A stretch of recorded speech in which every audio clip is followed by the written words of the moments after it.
원장님, 우리 애가 근시가 시작됐대요. 이제 계속 나빠지는 건가요? 아니, 좋아질 수도 있는 거 아니에요? 이 질문 진짜 하루에도 여러 번 들어요. 근데 오늘 제일 먼저 정리할 게 하나가 있어요. 소아근시는 없애는 병은 아니에요. 소아근시는 근시가 나빠지는 진행 속도, 그 속도를 관리하는 영역이에요. 즉, 소아근시를 0으로 만들 수 있어요? 이게 아니라 얼마나 느리게 천천히 나빠질 수 있나요? 그래서 최후에 고도근시까지 안 가게 할 수 있나요? 이게 핵심이에요.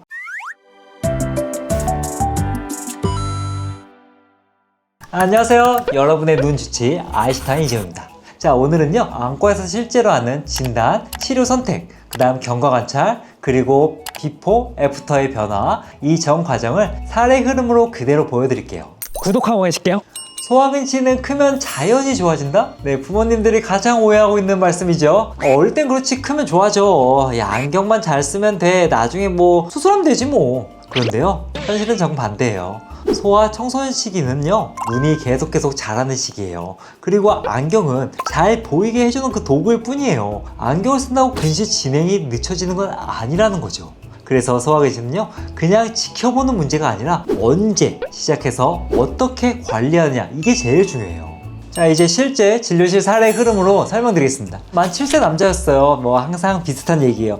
초등학교 2학년 이제 올라가거든요. 근데 어느새부턴가 아이가 자꾸 눈을 찡그리는 것 같아요. 그리고요, 멀리 볼 때 자꾸 아이가 좀 안 보이는 것 같은 거 있잖아요. 그럼 엄마가 뭐지? 하고 이제 방학 때 이렇게 오는 가장 흔한 케이스입니다. 본원 검사 시에는 이 아이는요, 시력이 양한 0.5 정도였고요, 근시가 마이너스 2디옵터 정도 잡혔어요. 이 시점에서 부모님 마음은 딱 이거예요. 일단 안경만 맞추면 될까요? 아니, 치료는 너무 이르지 않아요? 우리 아이 지금 이제 초등학교 2학년인데요? 드립렌즈 들어는 봤는데 그거 맨날 렌즈 끼는 거 너무 무섭지 않나요? 약물도 들어봤어요. 아트로핀? 근데 그거 쓰면은 또 약물인데 좀 불안해요 라고 많이들 하시거든요. 중요한 건 여기서 바로 치료 얘기하면 안 돼요. 그 전에 필수 관문이 하나 더 있어요.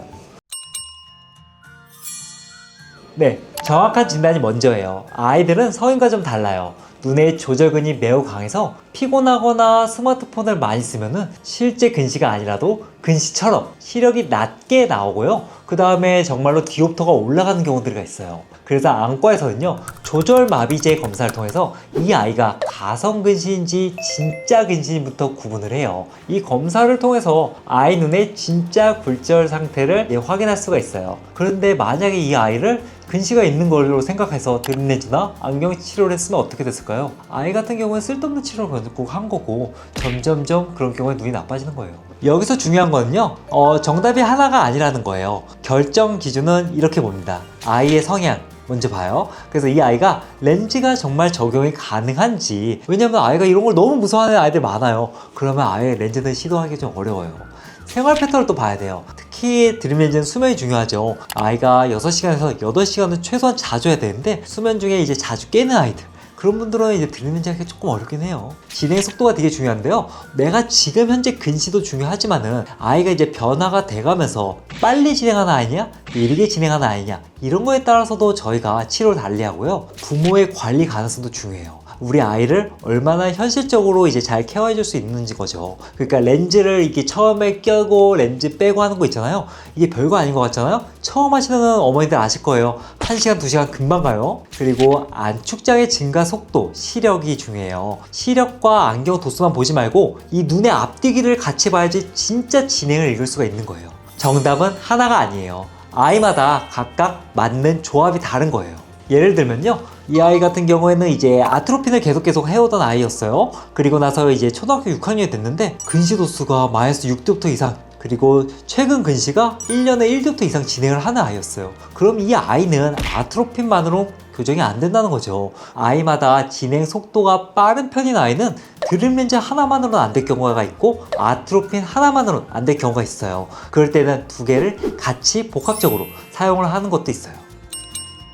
생활습관의 교정 3가지는요, 일단은 실외 활동 시간을 확보하고요, 그 다음에 근거리 연속 사용, 이런 거 줄여야 돼요. 아이들 책 좋아한다고 좋아하지 마세요. 책 보는 것도 근거리 연속 사용이에요. 그 다음에 취침 전에 스크린 정리하는 거 이런 것들이 좀 중요해요. 여기서 중요한 점은 어떤 치료 하나만으로 결과가 만들어지는 게 아니라 의사의 치료, 그 다음에 우리 아이의 생활 습관, 그 다음에 어머님의 정기적인 경과 관찰이 함께 가야 한다는 거죠. 자, 6개월 정도 이제 성모공학과 개원도 6개월 정도 돼가지고 일정 기간 지난 후에 경과를 봤어요. 시력으로 저희가 판단하진 않아요. 이때는 무엇보다 중요한 건요, 안축장의 증가 속도예요.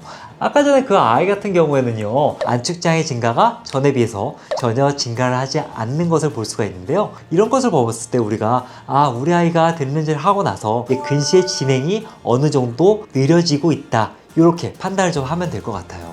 그래서 우리 아이가 보통은 이제 안경을 안 쓰게 되면은 아이가 제일 좋아하기는 해요. 왜냐면은 이제 칠판도 잘 보이고, 그 다음에 안경 썼을 때 그 불편함 있잖아요. 운동할 때 힘든 거, 그 다음에 약간 여자아이들 같은 경우는 외모적으로도 좀 그렇고요. 그래서 그런 아이들을 이제 좋아하기 시작하죠. 근데 여기서 반드시 짚어야 합니다. 우리 아이가 지금 현재로서 안과 가보니까 근시 없어졌어, 이게 중요한 게 아니라요, 빠르게 나빠지는 그 흐름을 잡았다, 이게 소아근시 치료의 가장 현실적인 성공 기준이 되겠습니다.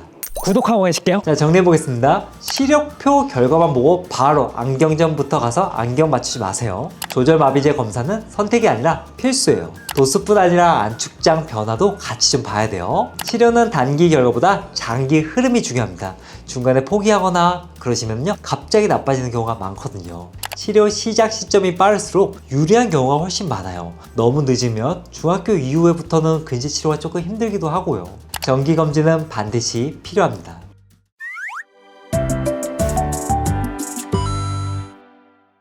소아근시는 어쩔 수 없이 계속 나빠지는 병이라고 생각하면 안 돼요. 그런 거 아닙니다. 하지만은 아무 관리 없이 방치해 두면 가장 빠르게 나빠질 수 있는 것도 맞아요. 정확한 진단, 아이에게 맞는 치료 선택, 그리고 꾸준한 관리, 이 세 가지가 이제 맞물리면은 근시 진행 속도를 충분히 늦추는 건 현실적으로 가능해요. 부모님의 오늘 판단이 아이의 몇 년 후 시력을 바꿀 수 있어요. 오늘 영상이 도움이 되셨다면 구독과 좋아요 부탁드리고요. 다음 시간에도 아이 눈 건강에 꼭 필요한 정보로 찾아뵙겠습니다. 감사합니다.